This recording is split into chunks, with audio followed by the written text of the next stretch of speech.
I'm truly hungry for more. Here's the story.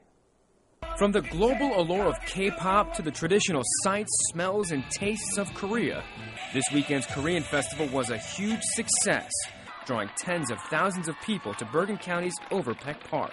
As we all know, Chuseok is a celebration of the values and traditions most cherished by the Korean people, including the importance of family, respect for elders, and thanksgiving for all the bounties of life. You know, the Korean community has become very important here in Bergen County, the state of New Jersey, and this country, the United States.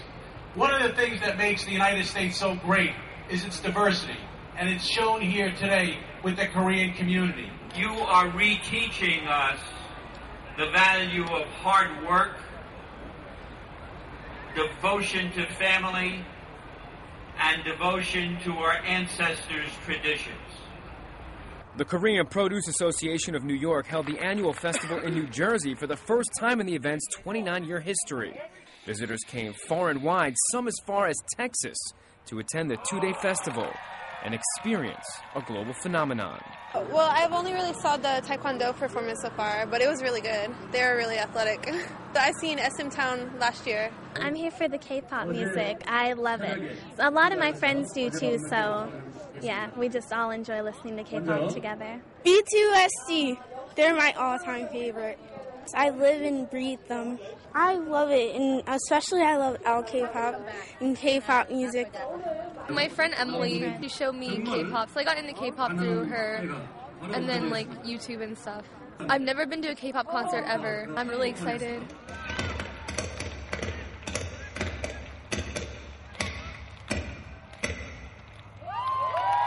"18 food pantries in Burlington County now have Well, a lot of discussion flowing from the 2010 census focused on what New Jersey lost. The state lost a congressional seat and districts were redrawn to population shifts. But census data also revealed an explosion in one cultural demographic that Bergen County has anticipated and is ready to address. Matt Fitzpatrick reports. The Korean American population in Bergen County grew by 2.2% in 10 years. Here in Palisades Park, 52% of residents are Korean American. And this substantial growth revealed by the 2010 census now requires Bergen County to make some changes. 7 counties in New Jersey will print in English and Spanish, and 1 county, Bergen, will print English, Spanish, and Korean ballots. The changes are mandated by the Voting Rights Act, and Bergen County is one of 248 jurisdictions nationwide that must offer a ballot in a new language. But Bergen County has bridged the language and cultural divide well before they were required to by law. In fact, in her former capacity as Bergen County Clerk, now County Executive Donovan provided various election documents in Korean, including voter registration forms, absentee ballots and instructions, and an election calendar, as well as providing Korean translators at the polls. We want you to vote. If we need to help you, we'll be glad to do that. The federal law requires the printing in English, Spanish, and Korean. But if we can get people to vote, we'll be delighted to help them. And we have in other languages as well. As people need that, we work with their community and do that. Now, the county does not have to make the changes for the upcoming November election, as vote by mail and sample ballots are already printed. But come January 1st of next year, the law will require the county to have a Korean language ballot for future elections. You will have people at the polls to help. That's a jurisdiction of either the Board of Elections or the Superintendent of Elections, and they will have people available. Sometimes, depending on the area of the county, it's dictated to be Spanish and sometimes Korean, and in a few cases, a couple of other areas where there is a particular language spoken, they send out people in that language as well. Reporting from Palisades Park, I'm Matt Fitzpatrick, WNBC News. Well, for the second day in a row, New Jersey Governor Chris Christie is touting savings on property taxes and pension reforms.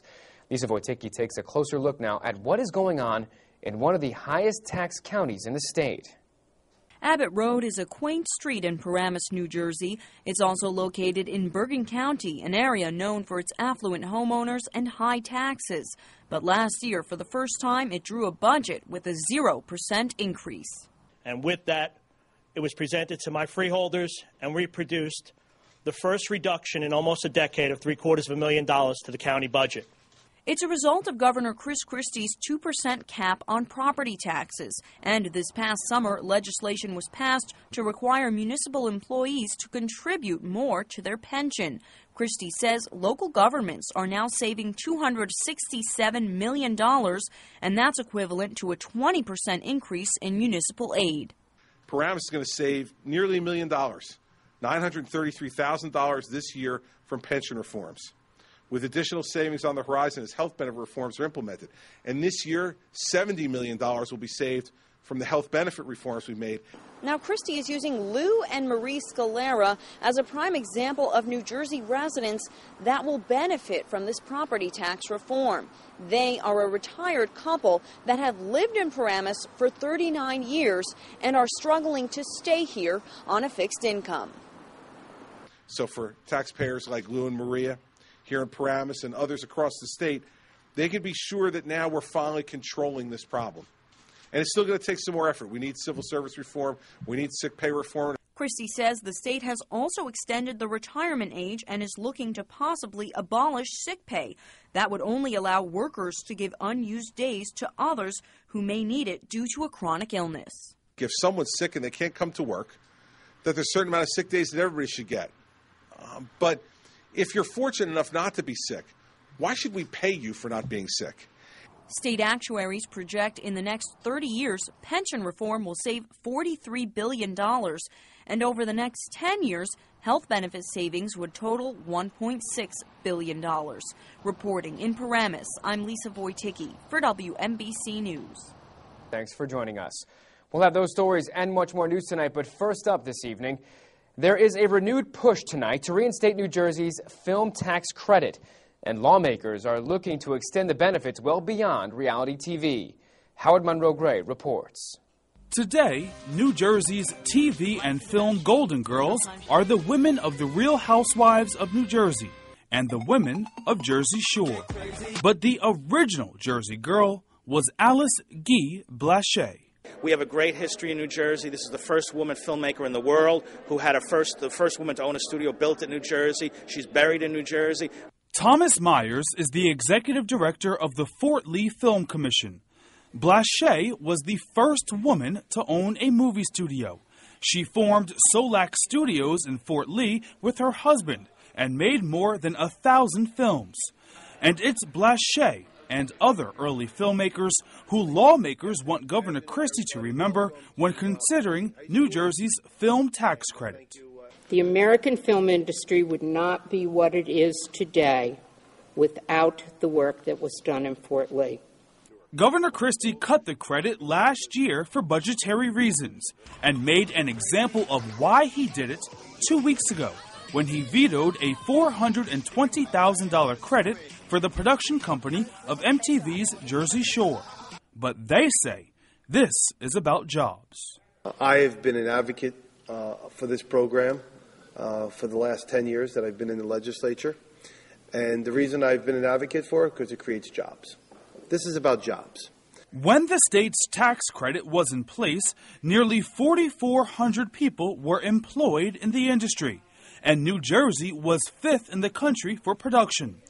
But without the credit, shows like Law & Order SVU has left the state, and HBO's Boardwalk Empire, which takes place in Atlantic City, is actually filmed on Long Island. All we're asking for is an opportunity to have this program in place so when another show like Law & Order or another large-scale film wants to come into New Jersey and set up shop, we are going to be competitive with our neighboring states. In Fort Lee, I'm Howard Monroe Gray for WNBC News. Governor Chris Christie is back in New Jersey one day after he went to New Hampshire to endorse Mitt Romney for the Republican presidential nomination. Christie held the news of which was the law he signed last year that caps annual property tax growth at 2%. Christie discussed how the 2% cap is helping to drive down the state's highest in the nation property tax rates. To date, the governor says people across the state have saved roughly $340 million this year. At Paramus Borough Hall, Christie commended Bergen County for its 0% increase in property taxes in its latest budget, but offered his host town of Paramus as an example of where property taxes need to be lowered, saying that in the past 20 years, residents have endured a 77% increase in property taxes. So now with the 2% cap in effect, the arbitration award cap in effect, stable municipal aid, increased education aid, and significant savings from pension and health benefit reforms. The building blocks of real long-term property tax reform are finally in place. Now, the governor's speech came on a day when 2 new polls out show he is more popular than ever at home. The Quinnipiac University poll has Christie with a 58% job approval rating, his highest ever in that poll. A Monmouth University New Jersey Press media poll also shows Christie getting his highest job rating since taking office, with 55% of registered voters approving. The Quinnipiac poll showed that while a majority of voters polled think Christie could have won if he ran for president, they back his decisions to stay put